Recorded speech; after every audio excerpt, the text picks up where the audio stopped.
سلام همه زبان آموزان عزیز، امیدوارم حال دلتون عالی باشه. امروز میخوایم با هم حواس پنجگانه رو به انگلیسی یاد بگیریم. خود حواس پنجگانه به انگلیسی میشه 5 senses. 5 که یعنی عدد 5، sense یعنی حواس، در واقع حواس ها، senses.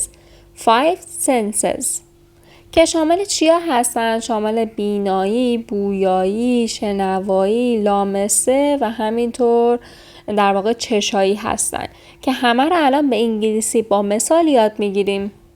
اولین حسمون حس بیناییه که به انگلیسی میشه sight. حواستون باشه جی و اچش خونده نمیشه، sight. حالا توضیحش به انگلیسی. Our sense of sight helps us to see the world around us. یعنی حس بینایی بهمون کمک میکنه که دنیای اطرافمون رو ببینیم. We use our eyes to look at colors. ما از چشامون استفاده میکنیم تا به رنگ ها، shapes یعنی شکل ها and size of objects و سایز وسیله ها یا چیزها در واقع نگاه کنیم. When we look at things, وقتی ما به چیزها نگاه میکنیم, light enters our eyes and sends messages to our brains. نور به در واقع چشام میرسه و به مغزمون مسیج یا همون پیام میده. Which then help us understand what we are seeing. و بهمون کمک میکنه که بفهمیم که چی داریم میبینیم. We can see the blue sky, green trees and colorful flowers. ما میتونیم آسمون آبی، درخت‌های سبز و همینطور گل‌های رنگارنگ رو ببینیم. پس سایت شد بینایی. یه بار دیگه براتون میخونم، گوش بدید.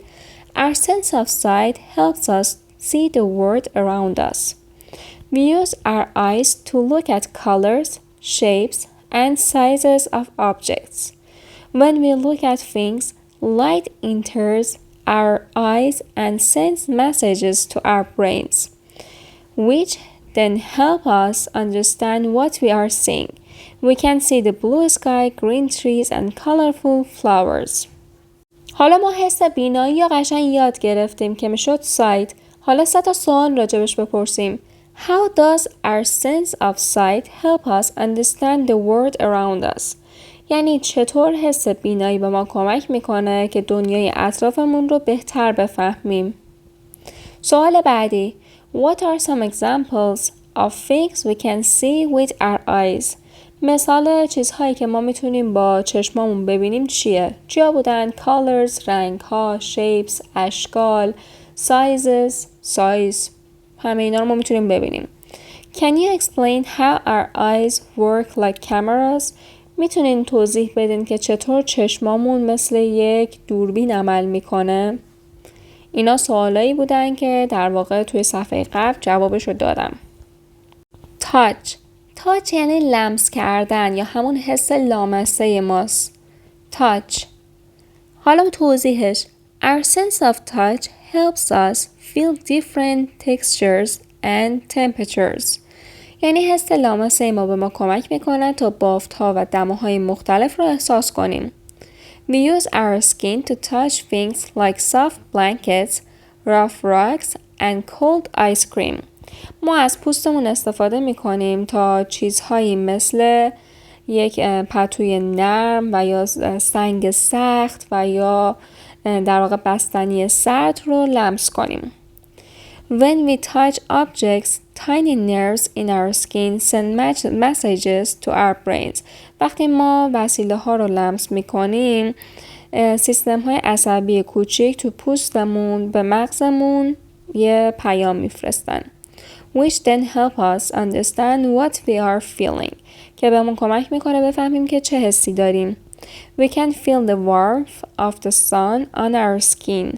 ما میتونیم گرمای خورشید رو روی پوستمون حس کنیم. The coolness of water on our hands. یعنی سرمای آب روی دستمون. And the softness of a puppy's fur. و همینطور نرمی یک پاپی یا همون توله سگ. حالا یه سری سوال در مورد این متن که خوندیم. Questions. How does our sense of touch help us interact with the world?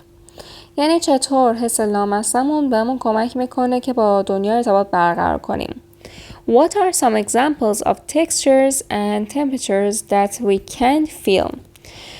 مثال های از بافت ها و همینطور در واقع دماهایی که میتونیم حس کنیم چی هن؟ Can you explain how nerves in our skin send messages to our brains when we touch something? میتونید توضیح بدید که چطور در واقع سیستم‌های عصبی پوستمون وقتی یه چیزی رو لمس میکنیم به مغزمون پیام میفرستن؟ Smell یعنی بو کشیدن، همون حس بویایی مونه. Smell بو کشیدن. Our sense of smell helps us notice different scents in the air. یعنی حس بویایی به ما کمک میکنه تا عطرهای مختلف را در هوا متوجه شویم. We use our noses to smell things like flowers, food and even our favorite toys.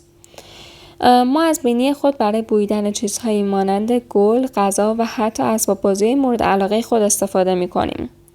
When we breathe in air through our noses, یعنی هنگامی که هوا را از طریق بینی خود تنفس میکنیم، tiny smell receptors inside our noses send messages to our brain. گیرنده های کوچک بوی در داخل بینی پیام هایی را به مغز ما میفرستند. Which then help us understand what we are smelling. که به ما کمک میکنه بفهمیم که چی داریم بو میکنیم. We can smell the fresh scent of flower. ما میتونیم بوی تازه گل ها رو در واقع بو کنیم. The aroma of cookies baking and the fragrance of rain. و همینطور عطر پخت کلوچه ها و عطر باران. سوال هایی که میتونیم طرح کنیم برای متن قبل. How does our sense of smell help us notice things in our environment? یعنی چطور حس بویایی به ما کمک میکنه که به چیزهایی که مثلا تو محیطمون هست توجه کنیم.